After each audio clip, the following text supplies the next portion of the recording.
누가복음 18장 1절에서 8절까지 말씀 보겠습니다. 누가복음 18장 1절에서 8절 저와 여러분들이 한 절씩 교독합니다. 예수께서 그들에게 항상 기도하고 낙심하지 말아야 할 것을 비유로 말씀하여 이르시되 어떤 도시에 하나님을 두려워하지 않고 사람을 무시하는 한 재판장이 있는데 그 도시에 한 과부가 있어 자주 그에게 가서 내 원수에 대한 나의 원한을 풀어주소서 하되 그가 얼마 동안 듣지 아니하다가 후에 속으로 생각하되 내가 하나님을 두려워하지 않고 사람을 무시하나 이 과부가 나를 번거롭게 하니 내가 그 원한을 풀어주리라. 그렇지 않으면 늘 와서 나를 괴롭게 하리라 하였느니라.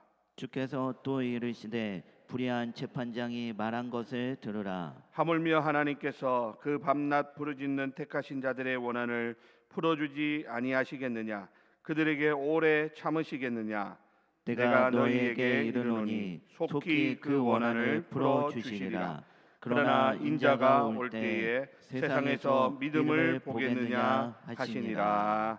아멘. 예, 오늘은 우리 기도의 문을 두드리라 라는 주제로 우리 10월 기도의 11절을 시작하면서 포기하지 말고 끝까지 기도하라 라는 제목으로 잠시 말씀을 나누도록 하겠습니다. 여러분, 우리가 신앙생활 하면서 종종 기도의 중요성에 대해서 많이 듣게 되고 또한 우리도 그렇게 살고자 하나님 앞에서 다짐하는 그러한 시간들을 많이 갖습니다. 하지만 여러분, 우리의 현실은 어떻습니까? 간절한 마음으로 기도의 골방에 들어가서 문을 닫지만 이내 침묵과 싸우다가 지쳐버린 그런 경험들이 다 있을 줄로 압니다. 과연 내 기도가 하나님 앞에 상달되고 있는지, 분명 하나님은 기도하면 들어주신다, 내가 속히 응답하리라 이렇게 말씀하시는데 하나님께서 내 기도에는 왜 이렇게 오랫동안 침묵하시는지, 그런 의심의 그림자들이 우리의 마음을 덮을 때 우리는 기도하는 이 일이 멈칫해질 때가 많이 있다라고 하는 것이죠. C.S. 루이스가 그의 책 스크루테이프의 편지, 우리 몇 년 전인가요? 우리 수영로교에 가서 이 연극도 보았는데요. 거기에 보면 악마가 신자들을 넘어뜨리는 가장 효과적인 방법 중 하나가 바로 기도에 대해서 회의감을 심는 것이다 라는 말이 나옵니다. 고참 악마 스크루테이프는 조카 워무드에게 환자가 기도를 시작하면 그가 기도하는 대상이 실제하지 않는다는 느낌이 들게 만들어라.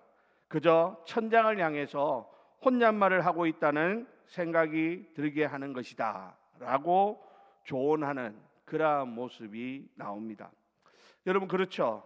우리의 기도가 응답받지 못하는 침묵의 시간 속에서 사단 마귀는 바로 이 지점을 파고들면서 너의 기도는 공허한 메아리가 될 뿐이다, 하나님은 내 기도에는 절대 응답하지 아니하시고 침묵하고 계신다, 그러니 이제 기도하는 것을 포기하라 라고 우리에게 속삭이고 있다라는 것입니다. 여러분, 이런 영적 싸움 속에서 기도의 끈을 놓아버리고 싶은 유혹을 받는 것이 바로 우리 모두의 경험이 아닐까 하는 생각을 해봅니다. 바로 그렇기 때문에 오늘 예수님께서 우리에게 들려주시는 이 비유는 너무나도 귀한 말씀입니다. 주님은 우리의 연약함과 쉽게 낙심하는 그 마음을 누구보다도 더 잘 아신다는 거죠. 그래서 오늘 본문 1절에서 명확한 목적으로 이 비유를 시작하고 있습니다. 예수께서 그들에게 항상 기도하고 낙심하지 말아야 할 것을 비유로 말씀하신다라는 것이죠. 사랑하는 우리 성도 여러분, 오늘 이 시간 끈질긴 기도로 하늘의 문을 열었던 한 과부의 이야기를 통해서 오늘 우리도 하나님 앞에서 다시 기도의 자리로 나아가서 기도의 불을 하나님 앞에서 붙여나가는 그런 은혜가 있기를 주님의 이름으로 부탁을 드립니다. 자, 그러면 여러분, 오늘 비유를 잠시 살펴보면 두 명의 인물이 등장하고 있죠. 그 둘의 간격은 하늘과 땅처럼 멀어져 보입니다. 한 명은 어떤 사람입니까? 불의한 재판장이다, 이렇게 소개를 합니다. 그러면서 그는 어떤 사람이냐? 하나님을 두려워하지 않고 사람을 무시하는 자다, 이렇게 말씀하고 있습니다. 그는 당시 사회의 최고 권력층을 상징한다라고 보아도 틀리지 않을 것입니다. 그의 손에는 모든 것을 판결할 수 있는 판결권이 있고 그의 말 한마디에 사람의 운명이 갈리게 됩니다. 그러나 그는 그 권력을 공의를 세우는 일을 위해서 사용하지 않더라는 것입니다. 하나님을 두려워하지 않기에 영적인 권위 앞에 겸손할 줄 모르고 사람을 무시하기에 약자의 고통에 공감할 능력이 전혀 없었던 사람입니다. 그는 오직 자기 자신만 생각할 줄 아는 그런 이기적인 사람이었습니다. 그는 마치 굳게 닫혀 있는 그런 강철문과 같은 사람이었습니다. 누가 와서 어떤 호소나 눈물을 흘려도 절대 열어주지 않을 것 같은 그 절망 그 자체라고 해도 틀리지 않는 것이죠. 자, 그에 비해서 또 다른 한 사람이 소개되고 있는데 이 사람은 과부라고 말씀합니다. 여러분, 과부라고 하면 남편이 없는 여성으로, 특히 고대 근동 사회에서는 이 과부는 사회적으로나 경제적으로 또 법적으로 가장 힘없는 존재의 대명사라고 할 수 있습니다. 그녀에게는 재판장의 마음을 움직일 돈도, 권력자에게 대신 말해줄 인맥도, 스스로를 변호할 법적인 지식도 없는 사람입니다. 그녀가 가진 것이라고는 원통한 사형과 사무치는 원한 뿐이라고 해도 과언이 아닐 것입니다. 어쩌면 이 과부는 오늘날 우리가 마주하는 절망적인 상황을 대변한다라고 해도 틀리지 않습니다. 내 힘으로는 도저히 해결할 수 없는 문제, 아무리 외쳐도 들어주는 이가 없는 것 같은 그런 절망감, 누구에게도 기댈 수 없는 철저한 무력감 속에서 하나님 앞에 홀로 선 우리의 모습일 수도 있다라는 것이죠. 자, 이처럼 이 비유의 설정 자체가 아주 극단적인 그러한 절망의 모습입니다. 가장 무력한 자가 가장 완고한 자에게 무언가를 얻어내야 하는 상황. 여러분, 이것은 상식적으로 불가능한 일이라고 해도 틀리지 않습니다. 그러나 바로 이 불가능의 지점에서 기도의 위대한 역설이 시작되고 있다라고 하는 사실을 우리는 주목해야 합니다. 자, 여러분, 오늘 이 과부에게는 단 하나의 무기가 있었습니다. 그게 뭘까요? 그것은 바로 포기하지 않는 끈질김입니다. 그는 재판장에게 나아가서 내 원수에 대한 나의 원한을 풀어주소서라고 부르짖습니다. 그런데 이것이 한 번이 아니었다라는 것입니다. 재판장이 무시하고 외면했지만 그녀는 다음 날 또 찾아오고 그 다음 날도 어김없이 찾아와서 재판장의 마음의 문을 두드립니다. 아마도 재판장이 출근하는 길목을 지키고 있었는지 아니면 퇴근하는 시간까지 그 앞에서 부르짖고 있었는지 그의 귀에 자신의 목소리가 들리도록 아마 무슨 수를 써서라도 그렇게 하고 있었을 것으로 예상됩니다. 자, 여러분, 오늘 그런데요, 어떤 일이 일어납니까? 마침내 불의한 재판장이 이 힘없는 과부에게 항복을 하더라는 것이죠. 자, 여러분, 오늘 4절과 5절에 나타난 재판장의 독백을 한번 우리가 한번 보시기 바랍니다. 다 같이 읽겠습니다. 4절 5절 시작. 그가 얼마 동안 듣지 아니하다가 후에 속으로 생각하되 내가 하나님을 두려워하지 않고 사람을 무시하나 이 가부가 나를 번거롭게 하니 내가 그 원한을 풀어주리라. 그렇지 않으면 늘 와서 나를 괴롭게 하리라 하였느니라.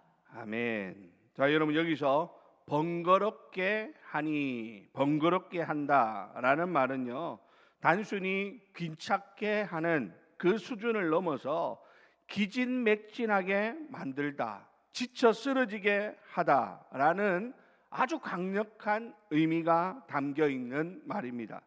뿐만 아니라 나를 괴롭게 하리라라는 이 말은 다른 말이 아니라 권투 선수가 상대의 눈 아래를 때리는 이러한 행동을 묘사하는 말입니다.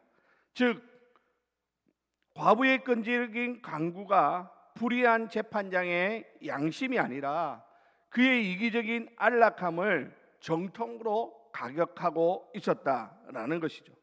그러자 결국 그는 정의를 위해서, 공의를 위해서가 아니라 자신의 평안을 되찾기 위해서 마지못해 과부의 소원을 들어주게 되었다라고 하는 것입니다.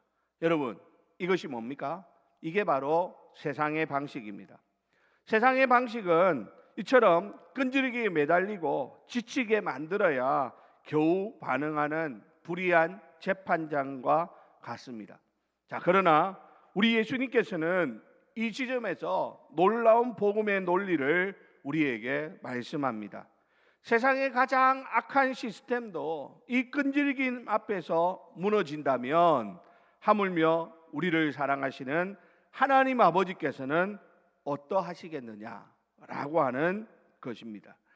오늘 우리 예수님은 오늘 본문 7절에서 아주 놀라운 말씀을 하십니다. 우리 7절 말씀 다 같이 읽습니다. 시작. 하물며 하나님께서 그 밤낮 부르짖는 택하신 자들의 원한을 풀어주지 아니하시겠느냐, 그들에게 오래 참으시겠느냐. 아멘. 여러분, 여기서 이 하물며라는 단어 속에 우리가 기도를 포기할 수 없는 모든 이유가 담겨져 있다 할 것입니다. 우리는 불의한 재판장이 아니라 선하신 하나님께 기도하고 있기 때문입니다.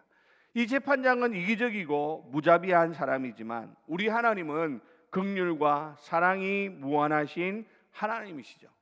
이사야 49장 15절의 말씀에 보면 이런 말씀이 있습니다. 다 같이 읽습니다. 시작. 여인이 어찌 그 젖먹는 자식을 잊겠으며 자기 태에서 난 아들을 긍휼히 여기지 않겠느냐. 그들은 혹시 잊을지라도 나는 너를 잊지 아니할 것이라. 아멘. 여러분 보십시오. 하나님께서는 우리의 신음에 귀 기울이신다라고 말씀하는 것입니다. 여러분, 아이를 키우는 그 어미가 자식을 잊는 경우가 있습니까? 잘 없습니다. 거의 없습니다. 그런데 여러분, 혹시 잊는 경우들이 요즘에 보면 있더라는 것이죠. 그런데요, 오늘 성경 뭐라고 말합니까? 그들은 혹시 잊을지라도 나는 너를 잊지 아니할 것이다 라고 말씀하고 있더라는 거예요. 사랑하는 우리 성도 여러분, 오늘 우리가 하나님 앞에 부르짖는 그 기도 하나님이 잊지 않으십니다. 하나님이 기억하십니다. 하나님께서 우리의 그 기도에 응답해 주신다라고 하는 이 놀라운 사실을 믿으시기를 주님의 이름으로 부탁을 드립니다. 뿐만 아니라 여러분, 우리가 하나님 앞에 기도할 때 남으로서 하나님 앞에 나아가서 기도하는 것이 아니지 않습니까? 여러분, 로마서 말씀을 통해서 우리가 확인한 것처럼 우리는 하나님을 아빠 아버지라 부르는 하나님의 택하신 자녀의 신분으로 하나님 앞에 기도하러 나아가는 것입니다. 과부는 재판장에게 이방인이고 성가신 존재였을 뿐입니다. 그러나 우리는 하나님께서 창세전에 그리스도 안에서 택하시고 예수 그리스도의 피값으로 사신 보배로운 자녀들이죠. 자녀가 밤낮으로 부르짖는데 어찌 아버지가 외면하시겠느냐라는 것입니다. 우리가 기도할 때 우리는 고아처럼 구걸하는 것이 아니라 자녀의 권리로 당당하게 은혜의 보좌 앞에 나아가야 하는 것입니다. 사랑하는 우리 성도 여러분, 오늘 우리 모두도 하나님 앞에 우리의 아빠 아버지 되시는 하나님 앞에 나아가 간구하고 기도하는 가운데 응답받는 그런 저와 여러분들이 되시기를 바랍니다. 뿐만 아니라 여러분, 하나님은요 마지못해서 응답하시는 분이 아니라고 하는 사실입니다. 방금 우리가 읽었던 말씀에 보니까 뭐라고 말씀합니까? 7절에 보니까 그들에게 오래 참으시겠느냐라고 말씀하고 있습니다. 뿐만 아니라 8절에 보면 내가 너희에게 이르노니 속히 그 원한을 풀어 주시리라라고 말씀합니다. 하나님은 우리의 기도에 마지못해서 겨우겨우 응답하시는 그런 분이 아니라 속히 응답하시는 하나님이시다라고 말씀합니다. 물론 우리가 생각하는 속히와 하나님의 속히는 시간적인 차이가 있을 수 있죠. 우리의 조급함은 때로 하나님의 완벽한 계획을 다 보지 못할 때가 있습니다. 그러나 분명한 것은 하나님은 결코 지체하시는 분이 아니라고 하는 사실입니다. 가장 좋은 때에 가장 완벽한 방법으로 우리의 기도를 넘어서는 최상의 것으로 응답하시는 하나님이신 줄로 믿습니다. 우리의 기도는 단 하나도 땅에 헛되이 떨어지는 법이 없다라고 성경은 우리에게 말씀합니다. 그러므로 여러분, 기도할 때 이 믿음 가지고 하나님 앞에 나아가 기도하는 그러한 저와 여러분들이 되시기를 주님의 이름으로 부탁을 드립니다. 자, 여러분, 이제 말씀을 마칩니다. 여러분, 이 모든 가르침 끝에 우리 예수님께서 우리를 향해 한 가지 질문을 던지시죠. 그 질문이 뭡니까? 그러나 인자가 올 때에 세상에서 믿음을 보겠느냐라는 질문입니다. 왜 갑자기 우리 주님은 믿음에 대한 질문을 하셨을까요? 여러분, 이것은 포기하지 않는 기도와 살아있는 믿음이 동전의 양면과 같기 때문입니다. 응답이 보이지 않아도, 상황이 악화되는 것 같아도 하나님의 선하심과 신실하심을 굳게 붙들고 계속해서 기도의 자리에 나아가는 것, 그것이 바로 주님이 마지막 때에 찾으시는 믿음의 사람의 모습인 것입니다. 여러분, 우리가 잘 아는 조지 뮬러의 이야기, 5만 번 응답받았다라고 하는 조지 뮬러의 이야기를 우리는 잘 알고 있습니다. 이 조지 뮬러가 하루는 아침 식사를 먹이려고 하는데 고아원의 아이들에게 먹일 음식이 하나도 없더라는 것이죠. 그렇지만 뮬러는 아이들을 다 불러가지고 식당에 앉히고 태연하게 하나님 앞에 감사 기도를 올렸다는 겁니다.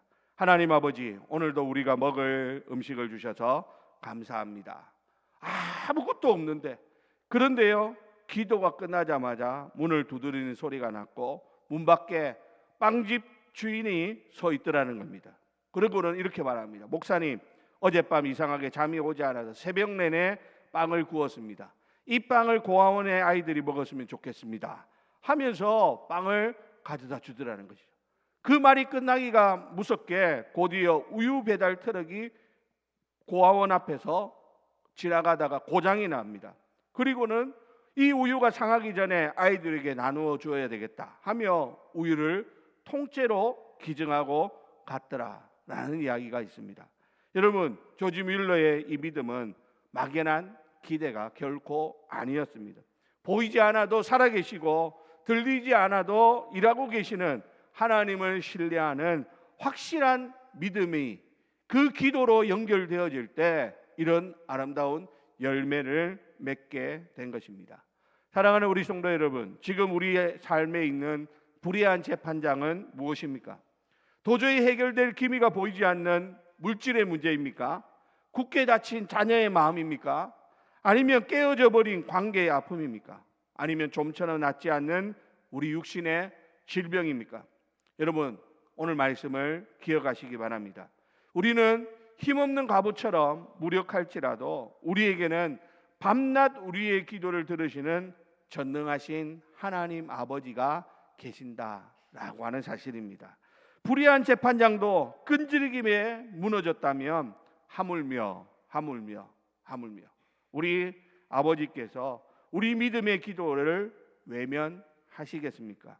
낙심의 자리에서 일어나서 다시 하나님 앞에 기도의 자리로 나아갈 수 있기를 바랍니다. 하나님이 응답하실 때까지, 아니 주님 다시 오시는 그날까지 세상이 감당하지 못할 믿음의 기도를 하나님 앞에 올려드리면서 날마다 하나님의 기적을 체험하는 사랑하는 우리 모든 성도님들이 다 되시기를 예수님의 이름으로 간절히 축원드립니다. 우리 함께